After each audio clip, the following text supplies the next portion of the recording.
maneh nyai da maneh geus sarua ayeuna mah geus beunghar. Ieu ece dengekeun ku ece. Abdi baheula ece baheula diurus ku si emak. Nyusu ka si emak keur neuheur keneh caina loba keneh. Bayangkeun ari aing lelepetna aing mah untung kabagian keneh ge wajar sia maneh mun ngurus pangripuhna. Cek bungsu dah. Coba cek abdi oge. Marukan kumaha? Tak ieu nalika kolot urang engke geus ripuh sanggup teu urang ngurusna. Carita nama kolot teh gering nya. Nyai, mate ieu teh hayang lalajo TV, hayang nganyang ka imah maneh. Cenah bejana maneh teh boga TV ipis aya utub-utuban kitu. Baru aya YouTubean teh ya. Ya sok mak bade monok mah teu nanaon. Ngan kade mak, kade ulah ngisingnya. Keur lalajo teh unjuk. Nyai, mak teu kuat teu kaampet yang ngising. Kumaha ceuk anakna, ih, ieu mah nini kakak medut. Cik atuh mak empet heula. Dah, bisi kitu. Tapi lamun budakna soleh jeung solehah mah didikan urang moal. Elah, nge ica baca hayang panggih jeung maneh jang. Hayang ningali cenah bejana maneh cayeuna mah. Cenah geus payu jeung boga TV ipis segala. Hayang lalajo Persib abah teh jeung Persija. Nya sok abah bade nonton mah atuh di dieu. Heuh geus kolot teh pan penyakit be. Nya boson, nya belikan, nya belek. Ya nanti, ya batuk, wah, kata Gus Kolot mah, ya budug, kita mah budug mah tukang kecapi, nya burut, tak burut mah tukang kenang, rupa-rupa tak Gus Kolot begedingan, nya bonge di si omen, ujang kita, cekuat cekampet, abah cah yang ngisi, ya makan ngisi, dina kursi mana, itu kursi mahal, makan ini. Dina sofa sia ujang alah tingali ibu jiran bajret teh abah kumaha ceuk anak nu soleh beda ieu mah da didikan masjid teh wios bah sok heujeunkeun bah ku abdi diseuseuh tenang tong sieun ka cawios kursi abdi rabah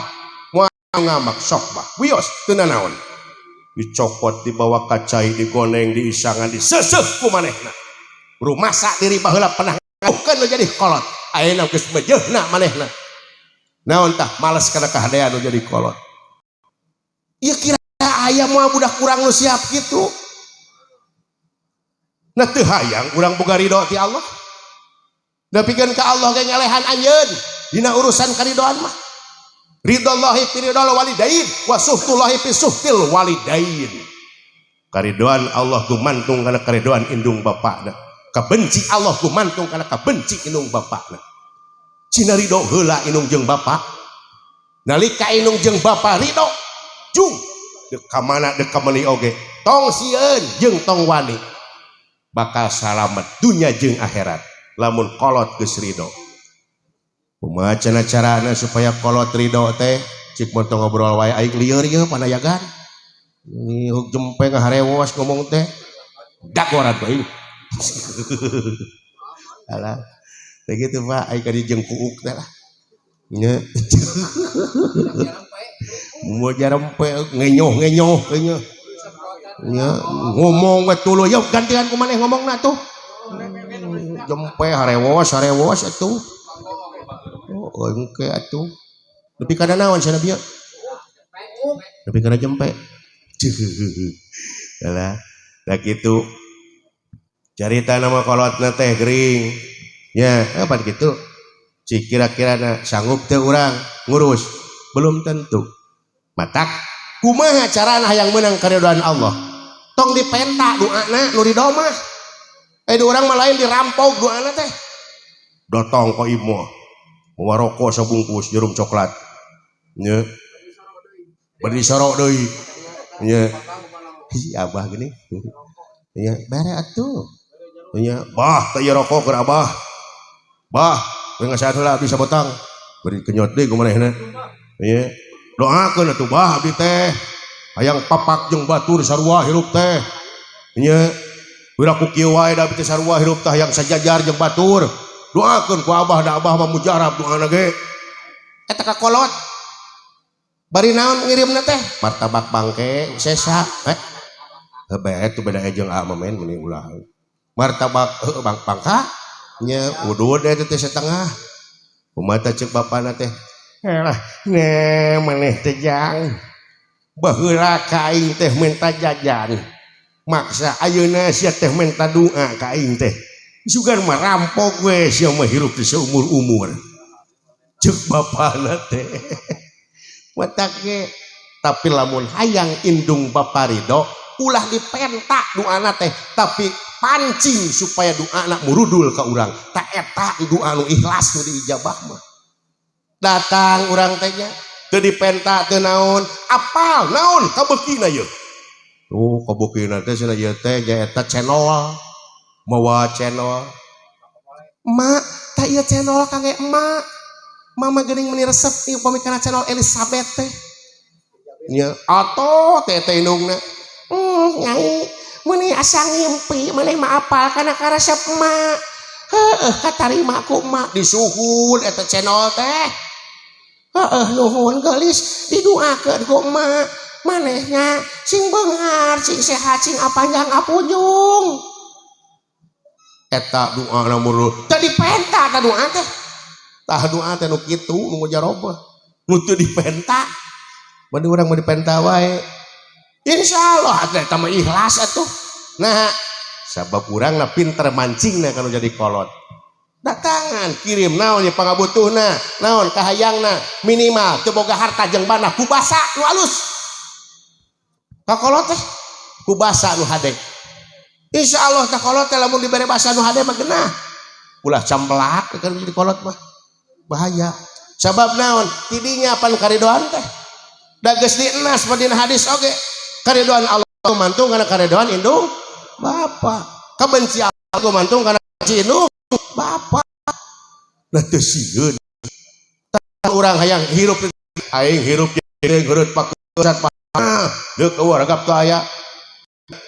recek semplek ninca semplak kade bisi goreng jeung kolot datangan kolot pentak ridho na nu jadi kolot insyaallah tah nya molongpong jalan ka gedong moal meriweuh ari kolot geus ridho mah da Allah oge ridho sakitu mulih deui kana tadi teh Adam teh diciptakeun ku Allah teh nya caritana mah tah Adam teh hirup weh di mana di jannah urang teh turunan jannah ai jannah teh aya nu nyebat surga aya nu nyebat taman ulama beda pendapat ieu mah cenah jannah ieu mah sabarna aya keneh di alam dunya oh lain cenah surga ieu mah eta tong parebutkeun bae nu penting mah jannah we nya aya cenah apa di ditu ge Siti Nurjanah naon tukang lotek cenah eta mah neng jannah di jannah hirupna teh di surgana Allah harita di jannah genah merenah tumaninah beres temres roes yes mulus alus banglus tapi edas naon datang prahara saha sakadang iblis ceuk iblis aing nepi ka dikutuk teh gara-gara maneh dam euy tingali sia aing geus balas dendam nyiptakeun we Adam teh eta iblis teh naon tah rekayasa nu disebutnya eta dina kitab tarikh mah tangkal holdi tangkal holdi teh cenah buah keabadian barang siapa yang memakan makanan itu buah itu maka cintanya akan abadi di tempat ditancepkeun nyaeta dina liliwatan Adam jeung Hawa dina liliwatan eta Siti Hawa ya Siti Hawa ngaliwat kadinya red ningali pan awewe mah pangloba napi kabita da lalaki mah teu loba pangabitan teu lalaki mah sok tingali kopeah lalaki mah paling dua rupa kopeah hideung beno geus we awewe mah baju gerupa-rupa wae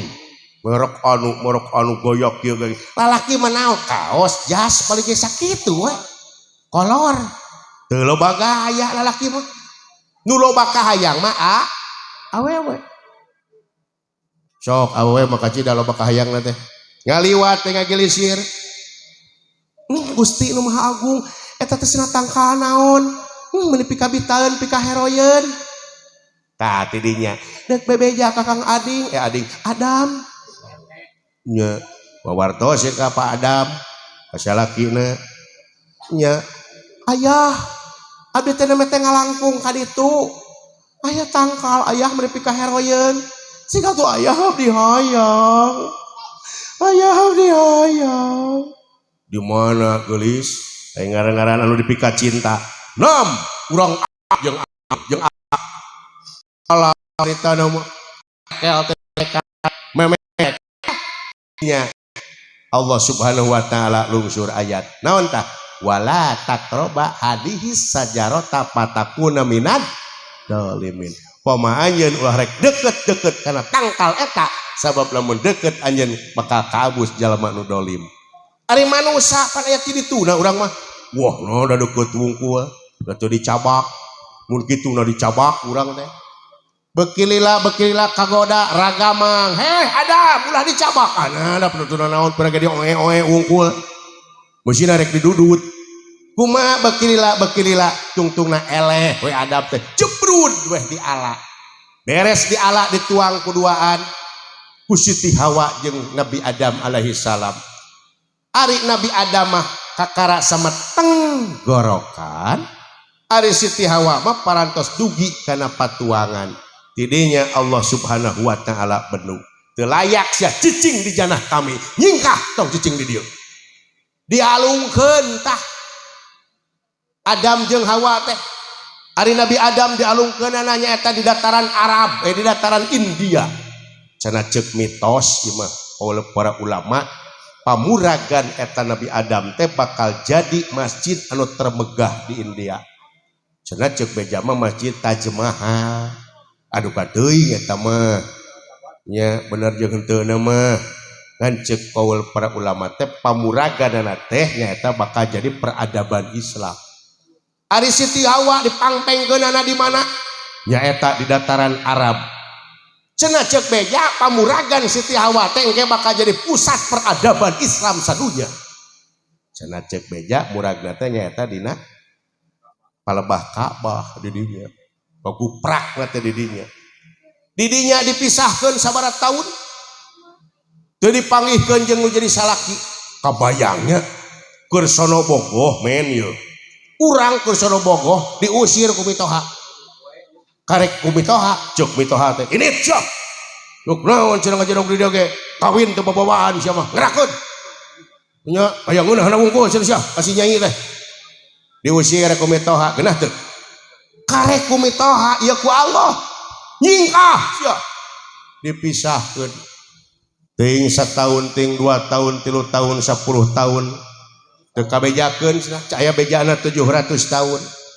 nganu jelas dipisahkeun nya mun dibayangkeun dina pawayangan mah kieu teh wa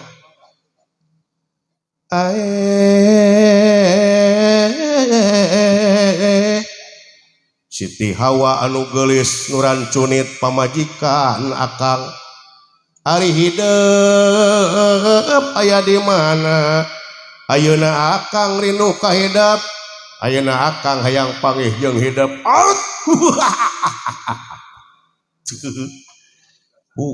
darah wana Adam teh dipisahkeun Siti Hawa sami teh hayang panggih nya eta begitu digubrakeun ka alam dunya Nabi Adam apaan ari ngaran-ngaran di dunya mah sagala ge proses di surga hayang daging tinggal hayang cai tinggal rot ari di dunya pan kudu diproses heula daging kudu dibeulem cai kudu ditaheur bingung ta Adam teh nya dibarengan ku malaikat Jibril ya kumaha Adam ulah waka di dahar euy eta mah atah kade atah teh ya cenah kumaha atuh malaikat Jibril da kuring teh hayang dahar nyarek ke malaikat Jibril teh ka Gusti Allah supaya menta seuneu nyaeta di neraka. Tepungan malaikat Malik cenah ka itu ka mana ka neraka. Menta seuneu keur di dunya, menta seuneu keur di dunya keur kaperluan Adam alaihi salam. Dibere weta ku malaikat Malik teh di mana? Di ditu tina neraka. Sagede kumaha seuneuna? Sagede liang jarum. Leutik seuneuna teh dibawa ka dunya. Ternyata walah eta begitu dibawa ka dunya teh. Wah, cenah ieu bahaya ieu. Lamun diantepkeun di dieu bakal beak dunya ka duruk. Panasna seuneu neraka. Kumaha bawa cenah ka itu ka gunung-gunung. Diabus-abuskeun ka gunung-gunung. Diabus-abuskeun ka gunung. Eta teh ayeuna teh jadi gunung berapi. Buru-buru cenah balikeun deui ka itu. Dibalikeun deui eta seuneu teh ka neraka. Tah seuneu nu aya di dunya mah eta teh ruhakna. Maksudna ruhakna teh nu dipake nyangu ku urang sagarupa teh ruhakna teh dipulangkeun deui seuneu aslina mah. Tidinya Adam bisa ngadurukan, bisa siduru, bisa neueur cai, dibarengan ku malaikat Jibril. Nya bisa kitu we bisa masak daya seuneu teh ya. Dah. Beres kitu Adam leuleungeun. Naon hayang panggih jeung Siti Hawa. Nepi ka Adam nadar. Nun Gusti nu Maha Agung lamun seug teh mah tobat abdi ditampi abdi teh saja tobat ya Allah. Abdi teh saja tobat. Malahan mah cenah geuning aya di Al-Qur'an lagi. Naon cenah teh? Robbana dolamna angkusana wa ilang tagfir lana wa tarhamna lanakunana minal khosirin. Tetep bentuk penyesalan Adam teh. Malahan mah di Cianjur mah dilagukeun geuning.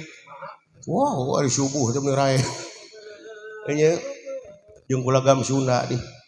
Ulah di Sunda-Sunda Arab mah. Dageuna lamun di Sunda-Sunda pantos Fatihah kulagam bangbung hideung. Nya urang anu pangheulaan udek mun eudek mah. Alhamdulillahirabbil alamin. Arrahmanirrahim maliki yaumiddin.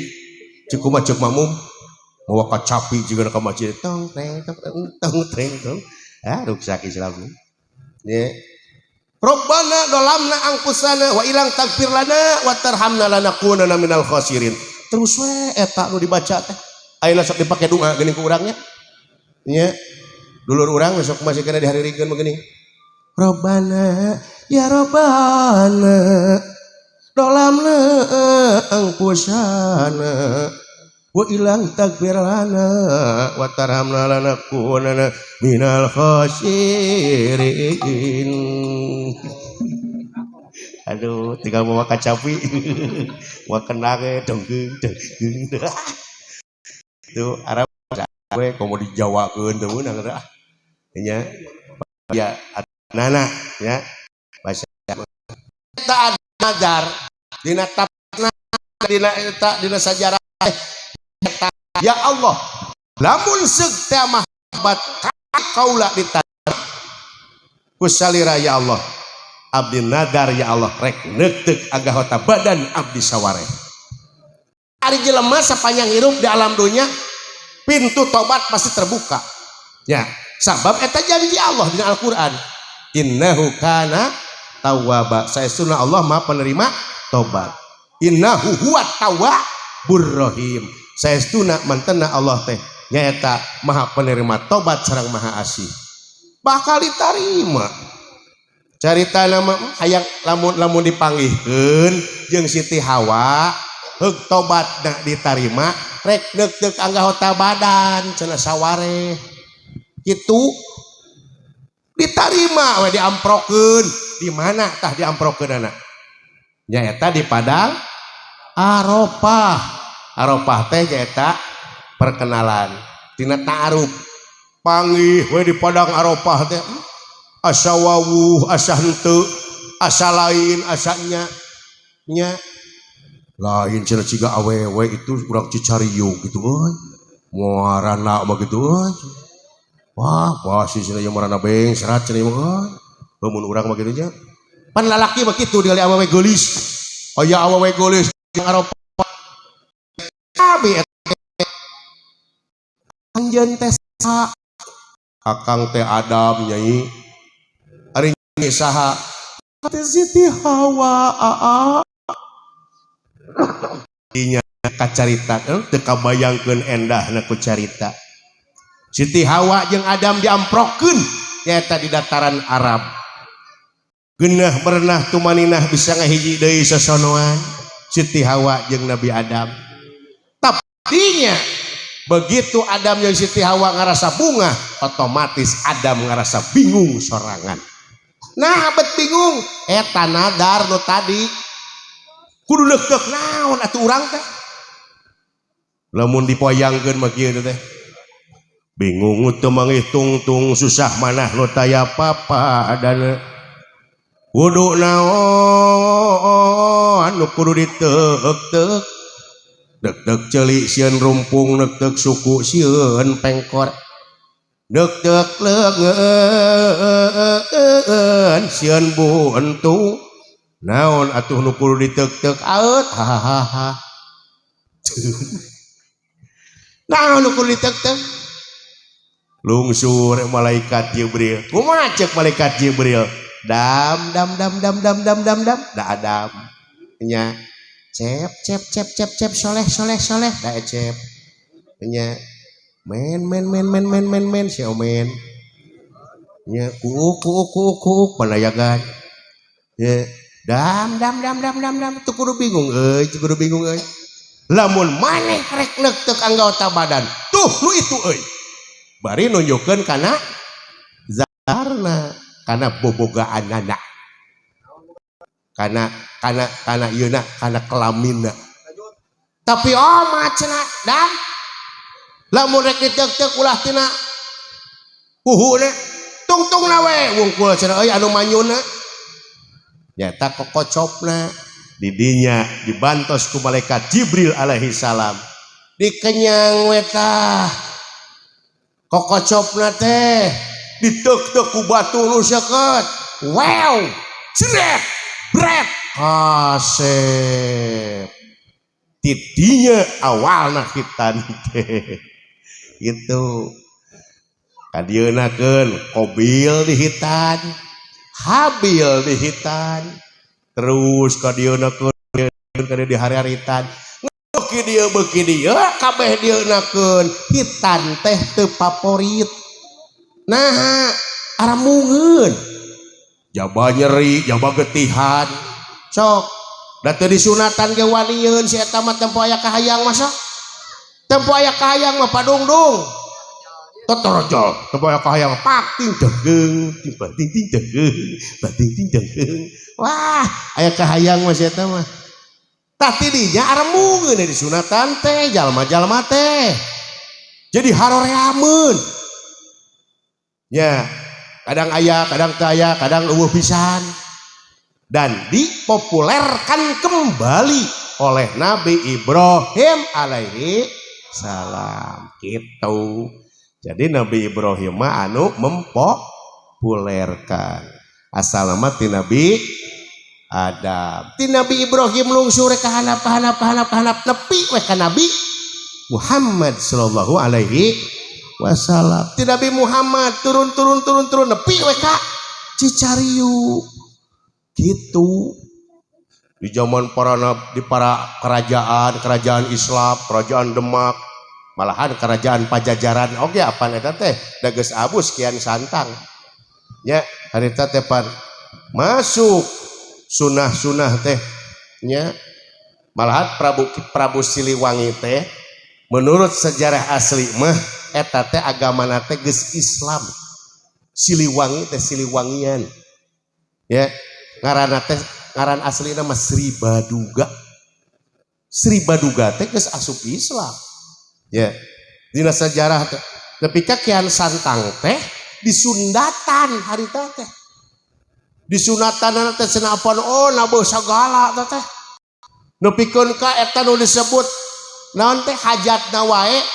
dipanggulna dicekelna teh nyaeta ku canoli teh nyaeta nu nyekel hajat men di zaman kerajaan baheula teh di dinya teh nu kasohor cenah canoli mah boga jampe jampena heuh ame awet dahareun oh iya teh oh iya nya ame siuk deng siuk anger jampena teh kieu teh ngisik-ngisik ngabekahan supedo nya dinyanguan min siji bi asri asmali moga ngaberkahan waman sakokomohan pinesten kamerkaan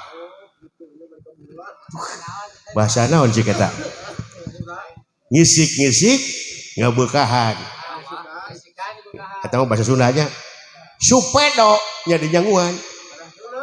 ameh ngeunah disangukeun gitu itu min siji tah bahasa Arab tah min tina hiji min siji bi asri asmali sing jadi 10 berarti lamun tina hiji teh sing jadi sacomoteun jadi sacomot itu min siji bi asri asmali itu moga ngaberkahan moga bahasa Sunda berkah bahasa Arab tapi eta aya ancaman wa man sakokomoan wa jeung man sing sahaja mah kokomoan teh mak wa man sakokomoan pinasten kamerkaan alah hadis senepa teh sanes naon jang jawokan kumaha cenah eta teh turutan tok aulah da urang mah boga bismillahirrahmanirrahim nyangu bismillah urang mah kitu we nya nurutan eta cenah ulah nya sanes hadis sanes Quran eta mah kayak gitu jampe zaman baheula tak kitu di zaman baheula teh nya tapi ka di zaman kerajaan-kerajaan Islam dihitan anak-anakna teh tak kitu nepi ka urang ayeuna ka dieu tak kitu hitan teh yang menjadi pertanyaan adalah cik ari Nabi Muhammad sallallahu alaihi wasallam dihitana yuswa sabaraha taun right? Nabi Muhammad apa amin bertahun 80 nah mautnya 63 atuh ayat 3 qaul teh ayat 3 pendapat cuk nu pertama Nabi Muhammad mah cenah begitu lahir teh mahtunan masruron geus dihitan jeung seuri nya kekek imut beda jeung anak urang mun gubrok kudunya teh geuning anak urang mah wah ogo nya mah teu pipanayagan ieu mah wah heuh ieu mah henteu masruron mahtunan begitu gubrang ke alam dunia teh cenah ceuk qaul anu pertama dina kitab Anihayah taras dina jadul ma'ad diuningakeun nya nu kadua lain eta Nabi Muhammad mah nyaeta dihitana teh ketika menjadi nabi dan rasul cik kira-kira yuswa sabaraha 40 tahun eta pendapat nu kadua cek nu katilu lain eta Nabi Muhammad mah ieu dihitana teh umur 7 poe ku akina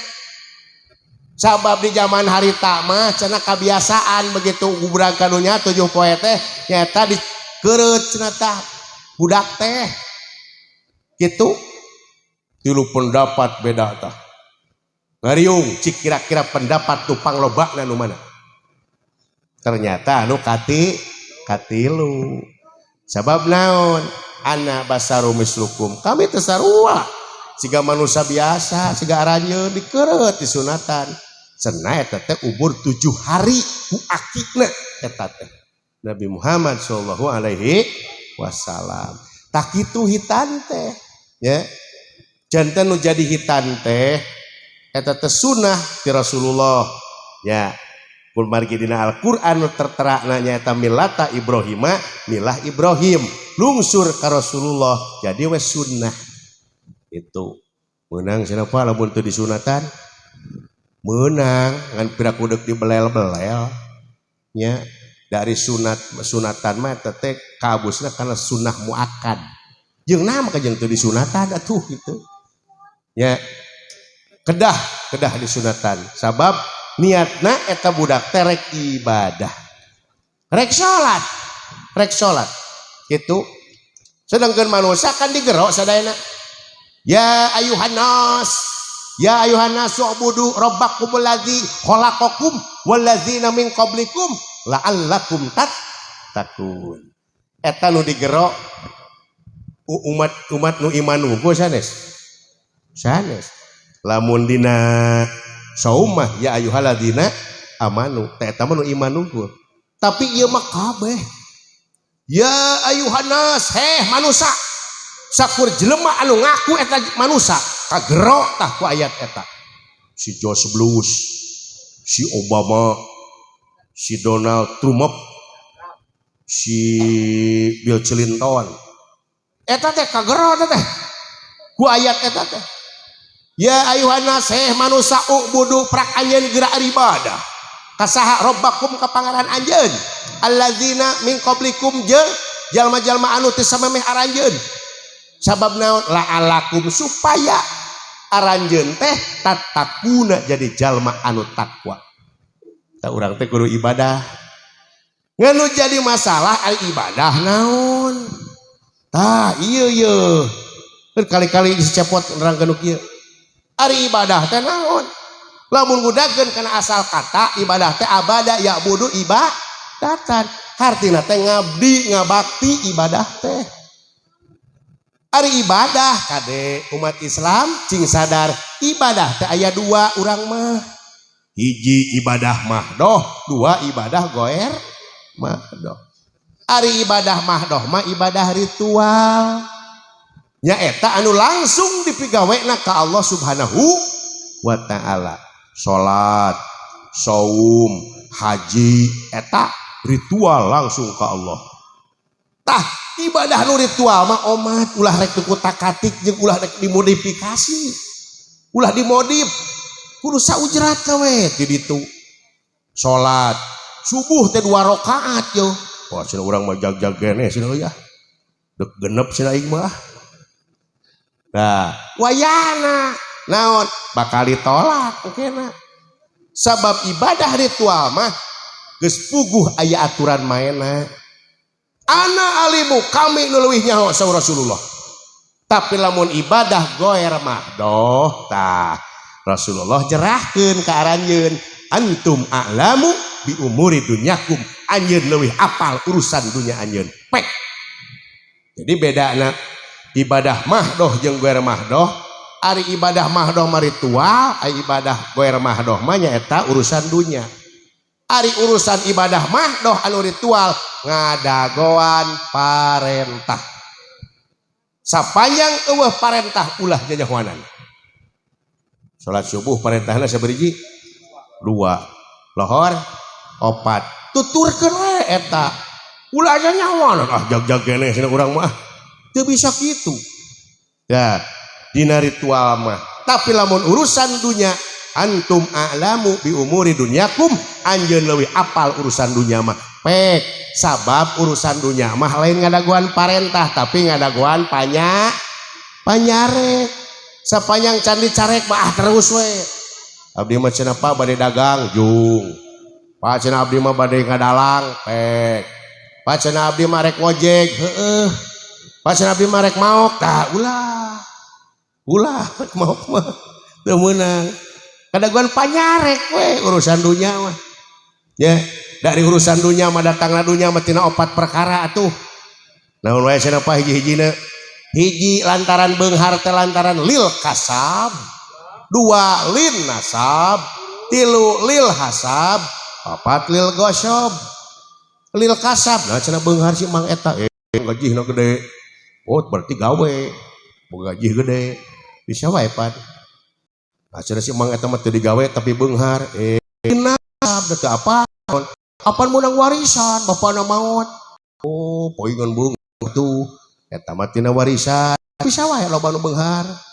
ya nu katiluna lil hasab warisan teu boga si eta mah gawe henteu tapi beunghar cenah nyeun kontrakan motor Nmax wah baju lagi alus sepatu lagi udud wae cenah rokok lagi tuh seslop meuli teh kaget naon cenah tah lil hasab naon cenah lil hasab teh pamajikanna teh meuli rinso meuli sabun buka di jujuran kerja sih teh Allah tinggali ieu sadi tuh menang mobil beunghar lil hasab tina hitungan tak terduga tina dia nanti nu kaopat terus euy aneh sih eta mah beunghar gawe henteu turunna da aya keneh nu bapa geus maot cenah warisan teu boga tuluy hadiah tara beunang si eta mah pasang nomor ge keok wae tapi nah cenah beunghar dinya mah teu apa telating cenah naon cenah atuh lil gosok naon eta teh garong cenah teh bangsat gitu bisa wae beunghar binter da ngabangsatna aduhnya mah eta we tinu opat eta bijil teh ya mulai deui jadi ibadah teh eta batna dua hiji ibadah mah doh eta mah wayahna teu meunang dimodifikasi kudu sesuai aturan Allah jeung Rasulna sabab lamun salah weh beda urang teh aya ancaman bahwa rodun ka manehna bakal ditolak tuturkeun we lah naon hesena sapanjang misalna aya parentah mah tuturkeun we jadi ngadaguan parentah urusan ibadah mahdoh mah ritual mah tapi lamun ibadah goer mahdoh urusan dunya ngadaguan panyarek temu urang sebut bid'ah kudu apal heula naon bid'ah oh cenah dalang ajang bid'ah wae cenah naon manehna cenah Rasul mah kana onta manehna mah kana espas cenah ayeuna kana motor cenah kana Repsol bid'ah cenah teh ta eta mah urusan dunya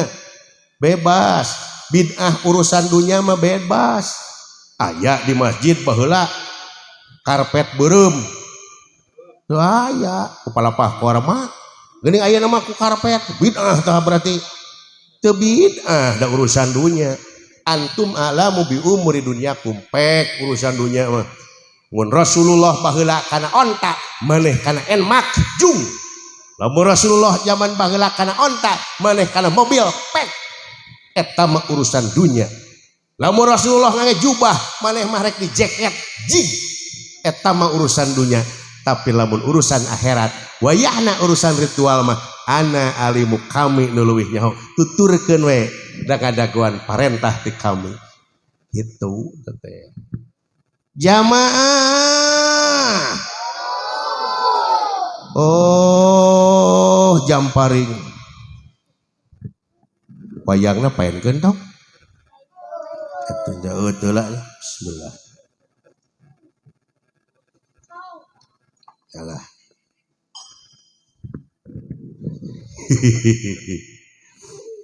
kayak gitunya dan nu disebat ibadah teh eta teh geus ditibankeun ka urang ka sebagai manusia tadi dina muqaddimah sim kuring ngawaskeun ayat di mana eta ayat teh nyaeta kalimahna teh kieu a'udzu billahi minasyaitonir rajim Juyyina linasi hubus sahwati minan nisa'i wal banina wal qanatiril muqantarati minad dahabi wal fiddah wal khailil musawwamah wal an'am wal hars zalika mataul hayatad dunya wallahu indahu husnul ma'ab